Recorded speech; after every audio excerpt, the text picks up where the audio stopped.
आज संपूर्ण महाराष्ट्रामध्ये आपल्याला सर्वांना माहित आहे, देशाचे पंतप्रधान आदरणीय नरेंद्र मोदीजी यांच्या नेतृत्वामध्ये एनडीएचं सरकार केंद्रामध्ये आहे आणि राज्यामध्ये महाराष्ट्राचे लोकप्रिय असे मुख्यमंत्री आदरणीय देवेंद्रजींच्या नेतृत्वातलं महायुतीचं सरकार हे महाराष्ट्रामध्ये अतिशय गतिमान पद्धतीने काम करताना तुम्हाला आम्हाला सर्वांना दिसत आहे। एक विचाराचं सरकार असणं किती फायदेशीर असू शकतं हे महाराष्ट्राला सातत्याने वेगवेगळ्या विषयांमध्ये लक्षात येत आहे। इन्फ्रास्ट्रक्चर मध्ये मोठ्या प्रमाणामध्ये कामाला गती देण्याचं काम हे केंद्रातलं आणि राज्यातलं सरकार एकत्र असल्यामुळे हे आपल्याला सर्वांना दिसत आहे। या व्यतिरिक्त आपण सर्वजण जाणता की एक वर्ष महाराष्ट्रातील महायुतीच्या सरकारला पूर्ण झालंय आणि त्या निमित्तानेच आज या पत्रकार परिषदेचं एक भारतीय जनता पार्टीचा अध्यक्ष म्हणून, एक एनडीएतला प्रमुख पक्ष म्हणून महायुतीने या एक वर्षामध्ये महाराष्ट्रातील जनतेसाठी काय करू शकले हे सांगणं हे अत्यंत गरजेचं होतं। आणि म्हणून त्या विभागांमध्ये सर्व ठिकाणी वेगवेगळ्या पद्धतीने पत्रकार परिषदा घेऊन त्या ठिकाणचे विषय हे मांडावेत आणि म्हणून आज ही पत्रकार परिषद खरं तर घेण्याचं ठरवलंय। वेगवेगळ्या क्षेत्रांमध्ये जेव्हा आपण विचार करतो त्यावेळेला आपण विचार करतो की आपल्याला माहित आहे की पूर्वी ज्या ताकदीने शेतकरी हा आणि शेतकऱ्याच्या जीवनामध्ये ज्या वेगवेगळ्या पद्धतीने सरकार मायबाप म्हणून पाठीशी राहिलं पाहिजे, या दृष्टिकोनातून 5 वर्षांमध्ये 25,000 कोटीपेक्षा जास्त इन्व्हेस्टमेंट ही या सरकारने करायचं ठरवलं आणि तेव्हापासून सातत्याने त्या दृष्टिकोनातून पाऊल हे सरकारने उचलायला सुरुवात केली।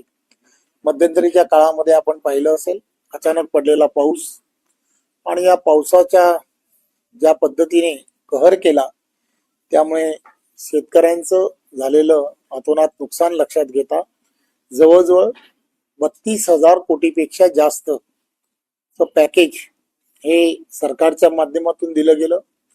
आणि हे पॅकेज देत असताना सुद्धा आपण पाहिलं असेल की बऱ्याच जणांच्या जमिनी या खरडून गेल्या होत्या।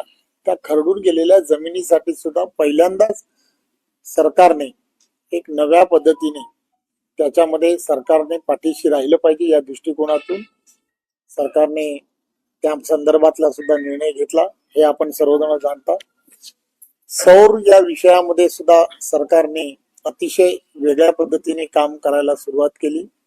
अपारंपरिक ऊर्जा निर्मितीच्या दृष्टिकोनातून आणि त्यामुळे खऱ्या अर्थाने शेतकऱ्यांना त्यांच्या असणाऱ्या वेळामध्ये त्यांना वीज उपलब्ध झाली पाहिजे या दृष्टिकोनातून काम हे सरकारने केलंय। वेगवेगळी धोरणं त्यामध्ये सरकारने केली। आपण जाणता की मत्स्य या विषयामध्ये आपण सर्वजण जाणता की त्याला सुद्धा मत्स्य व्यवसायाला कृषी दर्जा देण्याचं काम सुद्धा या सरकारच्या माध्यमातून करण्यात आलं।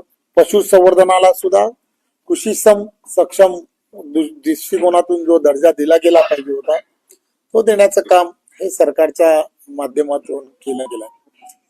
एक प्रकारे सरकार आणि सरकारने शेतकरी याला केंद्रबिंदू समजून जे आवश्यक निर्णय आपल्याला हवे होते किंवा शेतकऱ्यांना आवश्यक होते ते सर्व करण्याचं काम केलं। शेतकरी सन्मान योजनेच्या माध्यमातून शेतकऱ्यांना आणि नमो सन्मान योजनेच्या माध्यमातून केंद्र आणि राज्य हे दोघंही त्याच्या पाठीशी खंबीरपणे उभे आहेत हेही वारंवार दाखवण्याचा प्रयत्न हा सरकारच्या माध्यमातून झाला. आपल्याला माहित आहे की जलसंवर्धन हे सर्वात मोठं काम हे देवेंद्रजींच्या नेतृत्वातल्या सरकारच्या माध्यमातून झालंय आणि त्यामुळे वेगवेगळे प्रकल्प की जे प्रकल्पांच्या बाबतीमध्ये आपल्याला माहित आहे की जे प्रकल्प बऱ्याच वर्षापासून प्रलंबित होते, सिंचनाच्या प्रकल्पामध्ये विशेष करून गुंतवणूक करण्याच्या दृष्टिकोनातून फक्त विचार हा केला जायचा, परंतु त्याला मान्यता देण्याचं काम हे सरकारच्या माध्यमातून वारंवार झालं आणि असे अनेक प्रकल्प जे प्रलंबित होते त्यांना एक वेगळ्या पद्धतीने क्षमा देऊन त्या कामांना खऱ्या अर्थाने सुरुवात केली गेलेली आहे हे आपण सर्वजण जाणता. खरं तर आपण सर्वांना मला सांगायला आनंद होतो की आदरणीय देवेंद्रजींच्या नेतृत्वामध्ये जवळजवळ जलयुक्त शिवार 2 या कामांना जी सुरुवात झाली, या जवळजवळ वर्षभरामध्ये 37,000पेक्षा जास्त कामं ही पूर्णत्वाकडे गेली.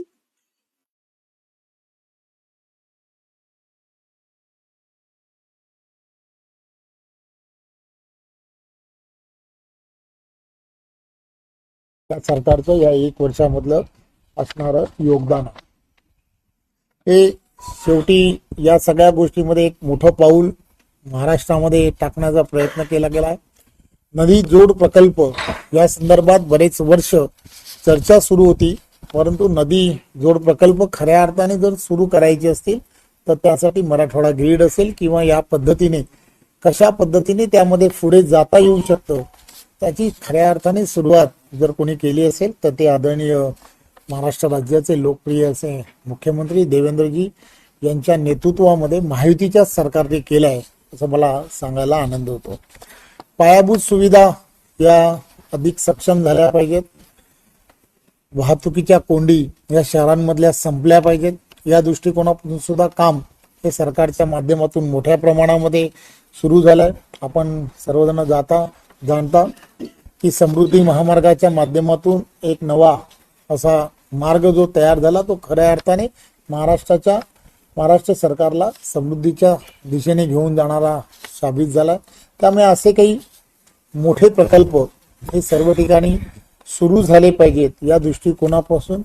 म्हणून शक्तीपीठ निर्माणाच्या संदर्भात सुद्धा महाराष्ट्र शासनाने निर्णय घेतला आणि त्या दृष्टिकोनातून सुद्धा लोकांनी नियोजन जे आहे नियोजन हे सरकारच्या माध्यमातून होत आहे. वाढवण पोर्ट जे आहे वाढवण पोर्ट याला मंजुरी दिली गेल्यामुळे आपण सर्वजण जाणता की वाढवण पोर्ट हे आशियामधलं असणारं सर्वात मोठं असं पोर्ट आहे.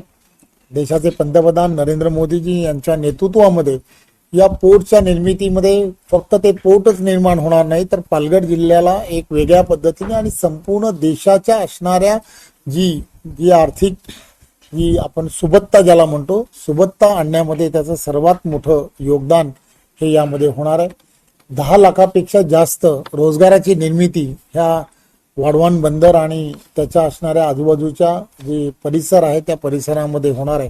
त्यामुळे त्या ठिकाणी एक चांगलं जे एअरपोर्ट व्हावं या दृष्टिकोनातला सुद्धा प्रयत्न हा त्याच भागामध्ये आदरणीय देशाचे पंतप्रधान नरेंद्र मोदीजी आणि देवेंद्रजींच्या नेतृत्वात होणार आहे. त्यामुळे तो संपूर्ण भाग जो आहे जसं आपण म्हणतो की एक वेगळ्या पद्धतीने मुंबईला जोडणारा भाग असल्यामुळे मुंबईला आणि आजूबाजूच्या असणाऱ्या परिसराला एक फार मोठी ताकद येणार आहे. त्याच भागातून कॉरिडॉर्स मोठ्या प्रमाणात जात आहेत.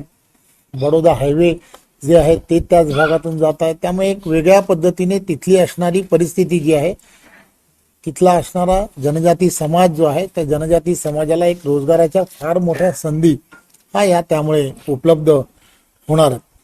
जवळजवळ 238 मुंबई आणि मुंबई उपनगरामध्ये आपल्याला माहिती आहे की रेल्वे जी आहे ती अत्यंत महत्त्वाची अशी भूमिका त्याला धामिनी असं म्हटलं जातं. मुंबईला त्या रेल्वेला म्हटलं जातं. त्यामुळे या रेल्वेच्या असणाऱ्या ज्या लोकल्स डबे आहेत किंवा ज्या गाड्या ज्या आहेत त्या गाड्यांसाठी सुद्धा 238 नव्याने खरेदी करण्याच्या संदर्भातला निर्णय हा सुद्धा त्याच माध्यमातून घेण्यात आला आहे. नागपूरचा असणारा रिंग रोड जो आहे त्याला सुद्धा जवळजवळ 13,000पेक्षा जास्त कोटी रुपयेची मंजुरी करण्यात आली आहे. त्याचबरोबर त्या ठिकाणी आंतरराष्ट्रीय असं व्यापार आणि वित्तीय केंद्र तयार व्हावं या दृष्टिकोनातून सुद्धा 6,500 कोटीपेक्षा जास्त ही मंजुरी देण्यात आलेली आहे. असे अनेक प्रकल्प जे आहेत की जे प्रकल्प हे इन्फ्रास्ट्रक्चरमध्ये करण्याचा विचार केला गेलेला आहे आणि 100 गावं जी आहेत ती सौर ग्राम म्हणून योजना जी आहे ती सुरू झाली आहे. जवळजवळ 15 गावं त्या दृष्टिकोनातून आतापर्यंत पूर्ण झालेली आहेत. त्यामुळे या सगळ्या गोष्टी ज्या आहेत या येणाऱ्या काळामध्ये महाराष्ट्राच्या या सगळ्या गतिमान महाराष्ट्र करण्यासाठी, ज्याला देवेंद्रजी नेहमी म्हणतात की महाराष्ट्र आता थांबणार नाही, त्याचा अर्थ असा आहे की महाराष्ट्राला प्रत्येक क्षेत्रामध्ये 1 नंबर करण्याचं काम हे महायुतीचं सरकार महाराष्ट्रातलं या गेल्या 1 वर्षामध्ये करत आहे.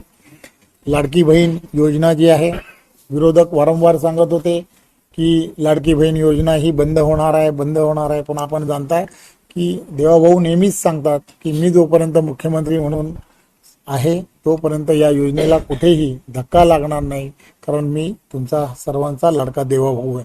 त्यामुळे ती योजना अतिशय योग्य प्रकारे सुरू आहे.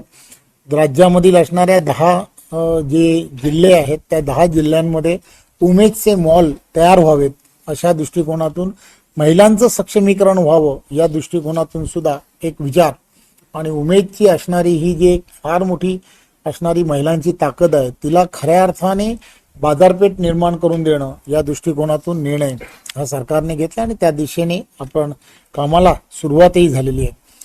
आपण सर्वजण जाणता की महाराष्ट्राला जर पुढे न्यायचं असेल तर यामध्ये मोठ्या प्रमाणामध्ये इन्व्हेस्टमेंट येणं हे अत्यंत गरजेचं आहे आणि म्हणून जवळजवळ 16 लाख कोटीपेक्षा जास्त सामंजस्य करार हे दावोसमध्ये हे गेल्या वर्षभरामध्ये झाले आणि हे करार फक्त झाले नाहीत तर त्यापैकी 80% जास्त उद्योगधंद्यांना खऱ्या अर्थाने सुरुवातही झालेली आहे.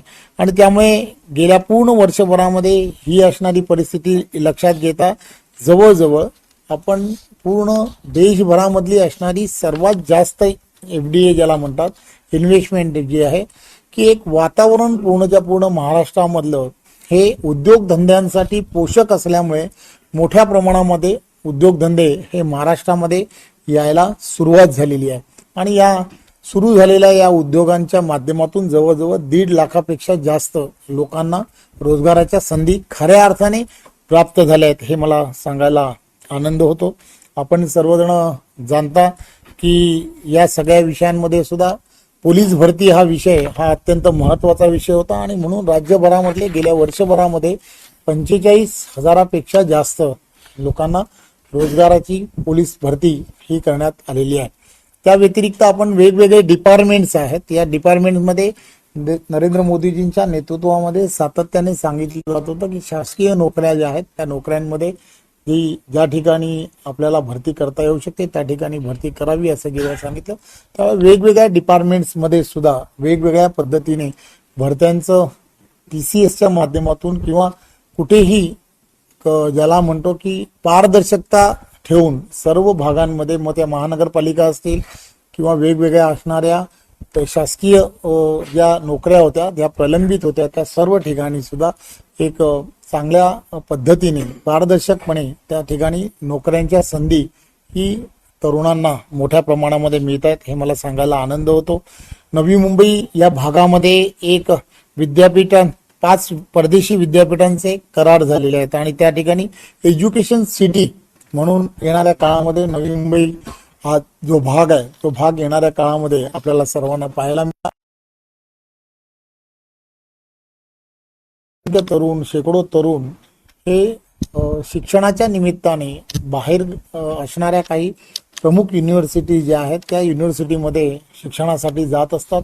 त्यामुळे त्यांना बाहेरगावी न जाता ते याच ठिकाणी त्यांना शिक्षणाच्या व्यवस्था झाल्या पाहिजेत या दृष्टिकोनातला प्रयत्न हा आपले देवेंद्रजींच्या नेतृत्वात झाला. याचा अर्थ फक्त लक्षात घेतला पाहिजे की आपल्या देशातील असणारी करन्सी जी आहे ही करन्सी बाहेरच्या देशामध्ये जेव्हा एखादा विद्यार्थी किंवा एखादा कोणीतरी ज्यावेळेला बाहेर जात असतो त्यावेळेला आपल्या देशातले जे पैसे जे आहेत ते बाहेर बाहेर जात असतात. परंतु हीच जर शिक्षणाची व्यवस्था जर आपल्याच देशामध्ये झाली तर ती पूर्णच्या पूर्ण करन्सी जी आहे ती करन्सी आपोआप आपल्या देशामध्ये राहायला सुरुवात होईल. एक दूरदृष्टी असणारा नेता कसा असतो हे देवेंद्रजींनी या त्यांच्या विविध कामांमुळे आपल्याला लक्षात आणून दिलेलं आहे. सौर अपारंपरिक ऊर्जेच्या बाबतीमध्ये आपण सर्वांना पाहित असेल की ज्यांनी एखादे विजेचं उत्पादन करण्यासाठी जेवढा खर्च येत असतो त्यापेक्षा विजेची बचत केल्यानंतर त्याच्यामध्ये आपल्याला फार मोठ्या प्रमाणामध्ये फायदा होऊ शकतो. आणि एखादी इन्व्हेस्टमेंट जर आपण पूर्णच्या पूर्ण जर नैसर्गिकरित्या जर केली आणि त्याचा दूरगामी जर फायदा होणार असेल तर त्यासाठी आपण काम करायला हवं. आणि म्हणून येणाऱ्या काळामध्ये त्यांनी केलेला हा ऐतिहासिक जो निर्णय होता त्या ऐतिहासिक निर्णयामुळे अपारंपरिक ऊर्जेला सर्वात जास्त महत्त्व हे महाराष्ट्रात दिल्यामुळे आपल्याला लक्षात येत आहे की पूर्ण देशभरामध्ये असं कुठेच झालं नाही किंवा कुठे होत नाही की विजेचा दर जो आहे विजेचा दर हा कमी होणं हे गेल्या 25 वर्षामध्ये कधीच झालं नाही. विजेचा दर वाढत्या आपल्याला सर्वांना दिसला परंतु जो कमी झाला त्याचं कारणच एक आहे की देवेंद्र फडणवीस जी यांची असणारी दूरदृष्टी आहे असं या निमित्ताने मला सांगावं असं वाटतं. राज्य शासन असेल किंवा सीबीएसई बोर्ड्स असतील किंवा ह्या सगळ्या ज्या आपलं असणारं शालेय शिक्षण आहे या शालेय शिक्षणामध्ये छत्रपती शिवाजी महाराजांचा असणारा जो इतिहास आहे तो इतिहास त्यामध्ये प्रामुख्याने शिकवला गेला पाहिजे. या दृष्टिकोनातून पाऊल हे या पूर्णच्या पूर्ण 1 वर्षामध्ये सातत्याने घेण्याचं काम झालं. मोठमोठ्या शहरांमध्ये क्रीडा संकुले तयार झाली पाहिजेत या दृष्टिकोनातला सुद्धा विचार केला गेलाय. खेलो इंडियाच्या माध्यमातून देशभरामध्ये खेळाडूंना एक वेगळ्या पद्धतीचं मदत ही केंद्रातल्या सरकारच्या माध्यमातून होते परंतु राज्यामध्ये सुद्धा एक खेळासाठी इन्फ्रास्ट्रक्चर तयार झालं पाहिजे या दृष्टिकोनातला प्रयत्न हा देवेंद्रजींच्या नेतृत्वातल्या या सरकारच्या माध्यमातून केला गेला.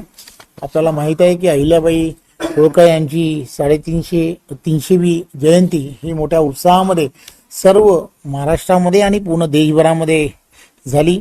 आणि त्यामुळे अहिल्याबाईंचं असणारं जे योगदान या देशासाठी असणारं किती मोठं आहे हे आपण सर्वांनी जाणता.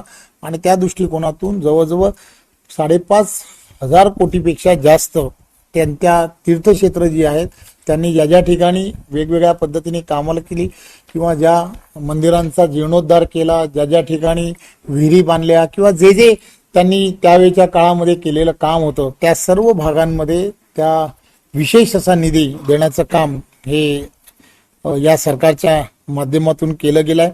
त्याच माध्यमातून जवळजवळ अहिल्याबाई होळकर यांच्या नावाने महिलांसाठी स्टार्टअप तयार करण्याचा सुद्धा संकल्प हा आपल्या सरकारच्या माध्यमातून करण्यात आलेला आहे. एक गोष्ट लक्षात घेतली पाहिजे की आपण सर्वजण जाणता की सर्व राज्यांमध्ये ज्या सरकारी सेवा ज्या आहेत त्या सरकारी सेवा येणाऱ्या काळामध्ये आपण जाणता की यामध्ये पारदर्शकता आली पाहिजे. या दृष्टिकोनातून देवेंद्रजी जेव्हा 2014 पासून 2000 या आजपर्यंत सातत्याने त्याचा प्रयत्न करतात आणि त्या सर्व गोष्टींमध्ये तहसीलदार कार्यालय असेल किंवा सरकारी जेवढी कार्यालय आहेत की ज्या ठिकाणी दाखले दिले जातात किंवा या सगळ्या गोष्टींमध्ये विलंब जो केला जातो आज आपल्याला माहिती आहे की हे पूर्णच्या पूर्ण महाराष्ट्र किंवा देशामध्ये सर्व ठिकाणी डिजिटलायझेशन मोठ्या प्रमाणात झालेलं आहे. त्यामुळे डिजिटलायझेशन झालेला याचा फायदा हा सामान्य नागरिकांना झाला पाहिजे या दृष्टिकोनातून हे सर्वच्या सर्व दाखले जे आहेत ते व्हॉट्सअपच्या माध्यमातून देण्याचा निर्णय हा या सरकारच्या माध्यमातून केला गेलेला आहे.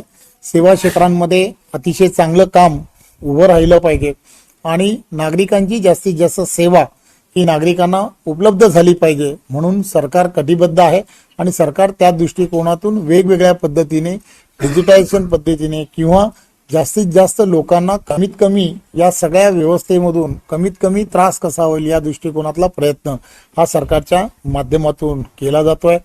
अनुकंपाच्या माध्यमातून जो अनुशेष गेल्या काही वर्षभरामध्ये होता जवळजवळ 5,500पेक्षा जास्त लोकांना शासकीय नोकऱ्यांमध्ये त्यामध्ये प्राधान्य देण्याचं काम हे सरकारच्या माध्यमातून झालंय. महात्मा फुले जन आरोग्य योजनेच्या माध्यमातून जवळजवळ ज्या आजार त्यामध्ये ठेवले होते त्या आजारांमध्ये अधिक वाढ व्हावी अशी सातत्याने नागरिकांची मागणी होती आणि म्हणून 2399 आजारांचा यामध्ये मोठ्या प्रमाणामध्ये समावेश हा करण्याचं काम झालेलं आहे. पूर्ण वर्षभरामध्ये जवळजवळ 1,09,440 ग्रामीण कुटुंबांना न जोडण्या करण्याचं काम सुद्धा याच वर्षांमध्ये झालेलं आहे. नवी मुंबई जे आहे त्यामध्ये महाराष्ट्र इनोव्हेशन सेंटर तयार करावं, PCT तयार करावी असा विचार हा शासनाच्या माध्यमातून सुरू झालेला आहे आणि त्या दृष्टिकोनातून कामालाही प्रत्यक्षपणे सुरुवात केली गेली आहे. राज्याचं नवीन गृहधोरण जे आहे त्या गृहधोरणाच्या संदर्भामध्ये सुद्धा राज्याने विचार केला आणि त्या दृष्टिकोनातून सुद्धा कामाला सुरुवात केली आणि त्यामध्ये सुद्धा स्वयं पुनर्विकास या माध्यमातून सुद्धा एक चांगल्या पद्धतीचा एक विकास हा त्या ठिकाणी करता येऊ शकतो याची मुंबईमध्ये त्याची सुरुवात झालेली आहे आणि याच धर्तीवरती संपूर्ण महाराष्ट्रभर या सगळ्या गोष्टी होणार आहे. प्रधानमंत्री आवास योजनेच्या माध्यमातून जवळजवळ 30 लाखापेक्षा जास्त घरांची निर्मिती करण्याचं ठरवलं आहे. त्यापैकी जवळजवळ 4,91,000 घरं ही पूर्ण झाली आहेत हे मला सांगायला आनंद होतो. तुकडेबंदीचा कायदा शिथिल करण्याचा निर्णय हा 1 जानेवारी 2025 पर्यंत झालेला आहे आणि त्यामुळे त्यासाठीच्या असणाऱ्या ज्या कायदेशीर ज्या बाबी आहेत त्या बाबी पूर्ण करण्याचं काम केलं जात आहे. शेत जमिनीच्या बाबतीमध्ये जे वाटप करण्याचा जो विषय होता त्यासाठी जी शुल्क माफीच्या संदर्भातला जो महसूल खात्यातला जो निर्णय होता तो निर्णयही झालेला आहे याची आपणा सर्वांना कल्पना आहे. आणि आणीबाणीत कारावास ज्या मंडळींनी भोगला अशांच्या मानधनामध्ये सुद्धा दुप्पट वाढ करण्याच्या संदर्भातला निर्णय हा सुद्धा शासनाच्या माध्यमातून घेतला गेलेला आहे. महाराष्ट्र राज्य अनुसूचित जाती आयोग हा महाराष्ट्र राज्य अनुसूचित जमाती आयोग या दोन्ही गोष्टीला संविधानिक जी मान्यता दिली पाहिजे होती ती मान्यता ही शासनाच्या माध्यमातून दिली गेलेली आहे. पीपल्स एज्युकेशन सोसायटीला 500 कोटी रुपयापर्यंतचा निधी देण्याच्या संदर्भातला जो निर्णय होता तो निर्णय ही शासनाच्या माध्यमातून घेण्यात आलेला आहे. महात्मा फुले मागास विकास महामंडळ, संत रोहिदास चर्मकार उद्योग, चर्मकार विकास महामंडळ, साहित्यरत्न लोकशाही अण्णा भाऊ साठे विकास महामंडळ या सर्व बाबतीमध्ये ज्या कर्जाच्या संदर्भात या भागांमध्ये लाभार्थ्यांना जे कर्जाच्या संदर्भातल्या काही प्रकरणं होती त्यांना शिथिलता देण्याच्या संदर्भात बऱ्याच दिवसापासूनच्या मागण्या होत्या त्या संदर्भात शिथिलता देण्याचं काम सुद्धा बऱ्याच अंशी हे करण्यात आलेलं आहे. त्याच व्यतिरिक्त ओबीसींसाठी 72 नवी वसतिगृह करावीत असा जो विचार झाला होता त्यापैकी 64 जवळजवळ पूर्ण झालेली आहेत. मागासवर्गीय वित्त व विकास महामंडळ वसंतराव नाईक महामंडळाची कर्ज मर्यादा 10 लाखावरून 15 लाख रुपये करण्याचं ठरवलं होतं ते पूर्ण झालेलं आहे. नमो आदिवासी स्मार्ट शाळांमार्फत 73 आश्रमशाळांना विज्ञान केंद्र म्हणून घोषित केलेलं आहे. आदिवासी जनजाती समाज मोठ्या प्रमाणात आहे त्यांना PhD मास्टर डिप्लोमा थेट परदेशात जाण्यासाठी 12 विद्यार्थ्यांची नव्याने आपण निवडही याच माध्यमातून झालेली आहे. परशुराम आर्थिक विकास महामंडळ, वीर शिरोमणी महाराणा प्रताप आर्थिक विकास महामंडळ, श्री वासवी कन्यका आर्थिक विकास महामंडळ या योजनांना सुद्धा मंजुरी देण्याचं काम झालेलं आहे. त्याचबरोबर नोंदणीकृत बांधकाम कामगारांना सुद्धा 60 नंतर सुद्धा निवृत्ती वेतन देण्याच्या संदर्भातला निर्णय आणि संजय गांधी निराधार आणि श्रावणबाई योजनेतील दिव्यांग लाभार्थी यांना अर्थसहाय्य म्हणून 1,000 रुपयाची वाढ अशा अनेक योजना ज्या आहेत त्या योजनांच्या माध्यमातून या सरकारने या नरेंद्र मोदीजींच्या नेतृत्वामध्ये आणि महाराष्ट्राचे लोकप्रिय असे मुख्यमंत्री देवेंद्रजी यांच्या नेतृत्वामध्ये जे महायुतीचं सरकार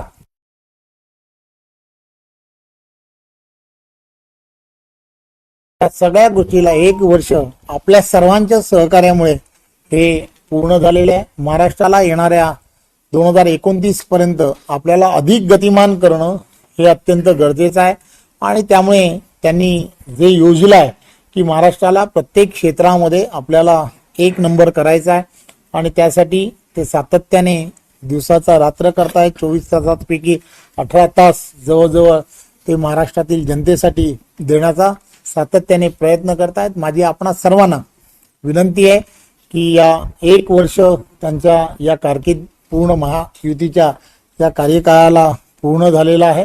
त्यामुळे आज या पत्रकार परिषदेच्या माध्यमातून जो संक्षिप्तमध्ये जो विषय आपल्या समोर मांडायचा होता तो मांडण्याचा एक प्रयत्न केलाय.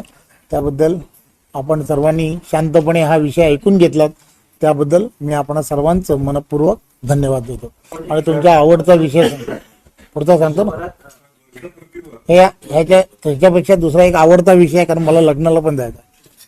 त्यामुळे आपल्याला माहिती आहे की आता पूर्ण महाराष्ट्रामध्ये सर्व ठिकाणी स्थानिक स्वराज्य संस्थांच्या निवडणुका या अतिशय जोमामध्ये सर्व ठिकाणी सुरू होत्या आणि त्यापैकी काही निवडणुका या पूर्ण झाल्यात, परंतु काही नगरपालिकेच्या निवडणुका अजूनही काही तांत्रिक कारणामुळे प्रलंबित आहेत. 20 तारखेला त्या निवडणुका होणार आहेत.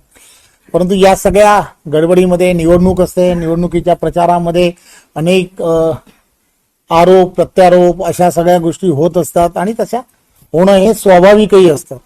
परंतु एक गोष्ट फार महत्वाची आहे की या संदर्भात भारतीय जनता पार्टी, शिवसेना आणि राष्ट्रवादी आम्ही सर्वजण महायुतीमध्ये एकत्रपणे सत्तेमध्ये गेली 1 वर्ष अतिशय चांगल्या पद्धतीने काम करतोय आणि त्यामुळे या सगळ्या गोष्टी महाराष्ट्रातील जनतेसाठी फार हितावह आहेत.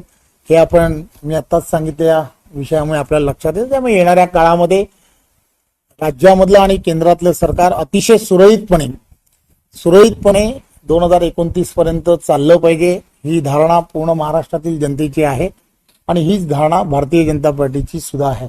आणि भारतीय जनता पार्टीचा प्रदेशाध्यक्ष म्हणून आणि पूर्णच्या पूर्ण पार्टीचे असणारे आमचे सर्व नेते मंडळी याच दिशेने आहेत.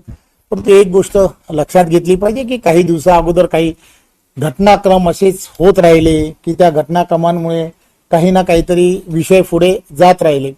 कालच या संदर्भामध्ये 2 दिवसा अगोदर आदरणीय एकनाथराव शिंदेजी उपमुख्यमंत्री आमचे महायुतीतले नेते आहेत त्यांच्याशी चर्चा झाली आणि त्यांनी या संदर्भामध्ये विषय जे आहेत ते विषय आपण अधिक वाढवू नयेत असं ज्यावेळेला सांगितलं त्यावेळेला मी त्यांना म्हटलं की आपण काय करावं ते लवकरच आम्ही सर्वजण देवेंद्रजी, मी आणि ते आम्ही सर्वजण बसणार आहोत. त्यामुळे त्यांनी असं मला सांगितलं की जे घडलंय त्यापैकी काही गोष्टींवरती आपण पडदा टाकला पाहिजे.